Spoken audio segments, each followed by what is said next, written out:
स्वागत है आप सभी का एनएफ न्यूज पर। मैं हूं आपके साथ रोहित। 12-13% ब्राह्मण हैं नेपाल में और सत्ता के शीर्ष पर हैं, बड़े पदों पर, और ब्राह्मणों ने ही देश बर्बाद कर रखा है।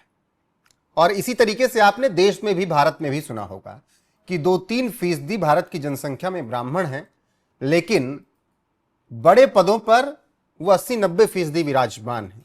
और ये चिढ़ आपको नजर आती भी है। पुराने दौर में क्या था, क्या व्यवस्थाएं थी, क्या नहीं थी, वो वक्त के साथ बदली हैं। और ऐसे में आज जब चर्चा हो रही है ब्राह्मणों को लेकर, नेपाल से लेकर भारत तक, तो इस पर थोड़ा विस्तार देना बहुत जरूरी है। मेरे साथ हैं वरिष्ठ पत्रकार पंकज प्रसून। उनसे ही समझने की कोशिश करेंगे नेपाल से लेकर भारत तक ब्राह्मणों के लिए इतनी बातें क्यों और उनसे इतनी परेशानियां क्यों।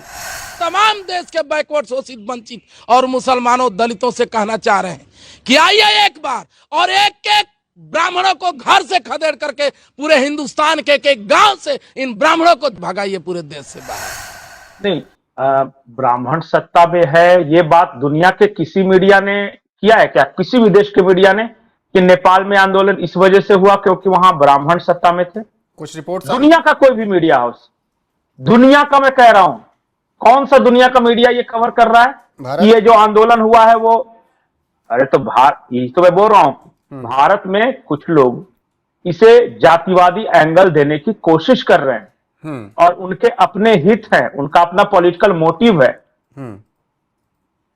पूरी दुनिया जानती है कि ये आंदोलन भ्रष्टाचार के खिलाफ, नेपोटिज्म के खिलाफ था, सोशल मीडिया बैन के खिलाफ था।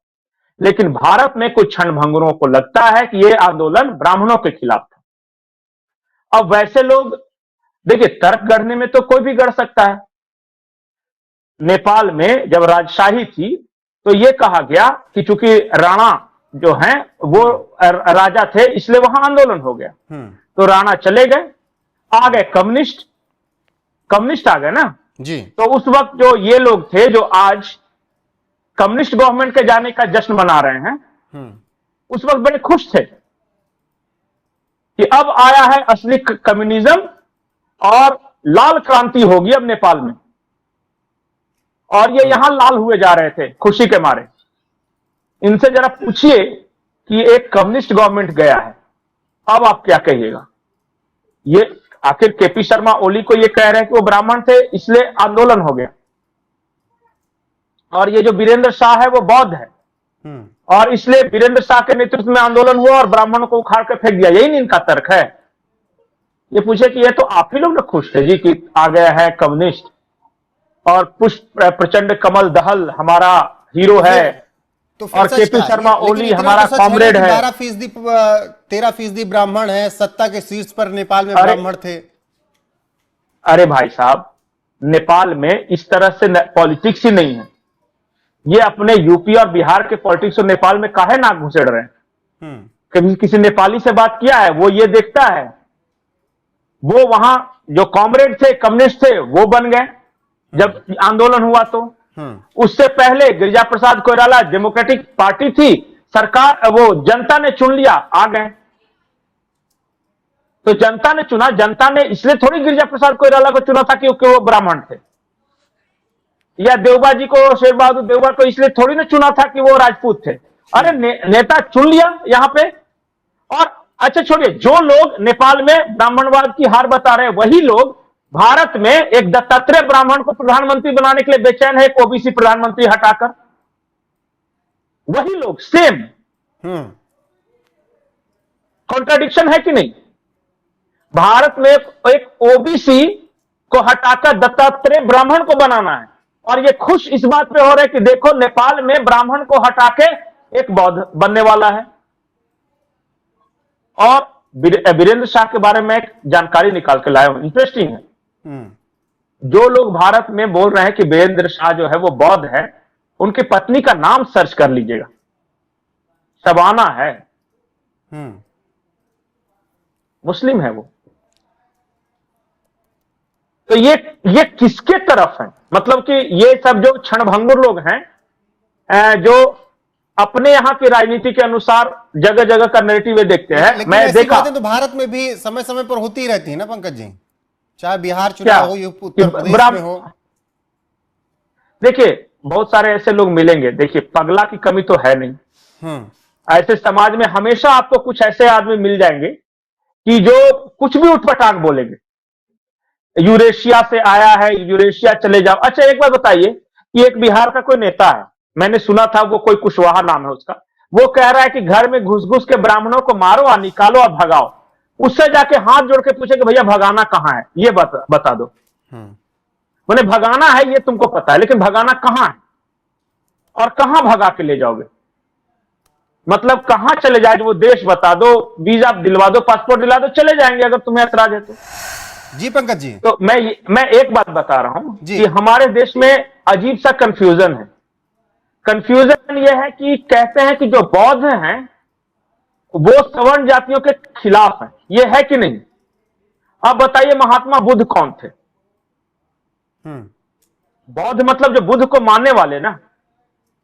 राजकुमार सिद्धार्थ की जाति क्या थी, वो भी तो नेपाल से बताए ना कोई। तो राजकुमार सिद्धार्थ को या भगवान बुद्ध को मानने वाले कैसे ही नफरत कर सकते? मतलब ये बहुत हौच पौच है, मुझे समझ में नहीं आता है। ये कभी कहते हैं कि हम अंबेडकर जी को मानते हैं। अंबेडकर जी की पूरी शिक्षा दीक्षा रहन सहन ब्रिटेन भेजने तक का इंतजाम एक ब्राह्मण ने करवाया था। ये किसी को पता ही नहीं क्या करना है। फिर वो ऐसे ही लोग कहते हैं कि हम सनातन का विरोध करके वो बौद्ध धर्म अपनाए थे। तो क्या यह सच है कि नेपाल को ब्राह्मणों ने जलाया? अरे ऐसा कोई बात ही नहीं है, वहां एक आदमी ये बात नहीं करेगा। वो आदमी बात तो कर रहे हैं, सिगुफा सोशल कहां मीडिया से आया? बैन ये दिमाग कहां से आया? ये किसने रिपोर्ट फिर कहां से छप गई या हो गई? अरे भारत में कुंठित लोग हैं बहुत सारे, उनको हर चीज में अपना पॉलिटिकल नैरेटिव घुसेड़ना है। उनको उनकी राजनीति चलती है ब्राह्मणों को गाली देने से। वो बोलेंगे कि नेपाल में क्या, अमेरिका में भी क्रांति ब्राह्मणों को भगाने के लिए हुई थी। अब मैं आपको, अच्छा बताइए, मैं किसी का नाम नहीं लेना चाहता, एक बहुत बड़ी नहीं, एक एंकर है, एक अच्छे चैनल में है।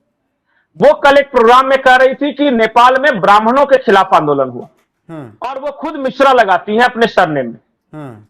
तो मुझे लगा कि ये मिश्रा हैं और बड़ी न्यूट्रल आदमी है कि देखिए अपने ही कास्ट के लिए बोल रहे हैं। तो ये क्लियर कट होना चाहिए ना कि आप चाहते क्या हो। अपना नैरेटिव, अपने दिमाग के विकृत सोच आप क्यों जनता पे थोप रहे हो? नेपाल में कोई कह नहीं रहा, वहां जो आंदोलनकारी छात्र हैं उनकी मांगे दूसरी है, और यूपी या बिहार में बैठ के कह रहे हैं कि ये ब्राह्मणों के खिलाफ हुआ है। अरे भाई,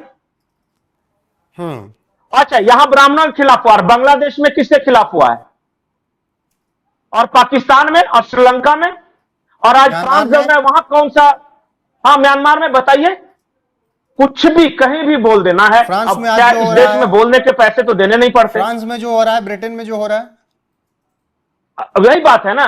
और जब ये कहेंगे कि 3% या 12% ने कब्जा कर लिया, तो फ्रांस में कौन कब्जा किए हुए भाई, या बांग्लादेश में कौन किए हुए था, और नेपाल में कौन सी जाति कब्जा किए हुए थी? और इमरान खान तो बेचारा आज भी जेल में है। तो अब ये सब देखिए, मतलब ये सब पूरा एक प्रोपोगेंडा था। प्रोपोगेंडा नहीं है, अपने स्थानीय राजनीति का हित साधने के लिए जोड़ा गया है। अब मैंने कहा ना कि वो जो भाई साहब थे, कुशवाहा भाई साहब, उन्होंने जो कहा, वो उनको ऐसा लगता है कि मैं ब्राह्मणों को गाली दूंगा तो बाकी मेरा जो है ना, मेरे क्षेत्र का सब बैकवर्ड हमको वोट दे देगा, तो हम तो बन जाएंगे विधायक, अकल को सांसद ही बन जाएंगे, बाकी जनता जब भाड़ में, हमको क्या मतलब इससे?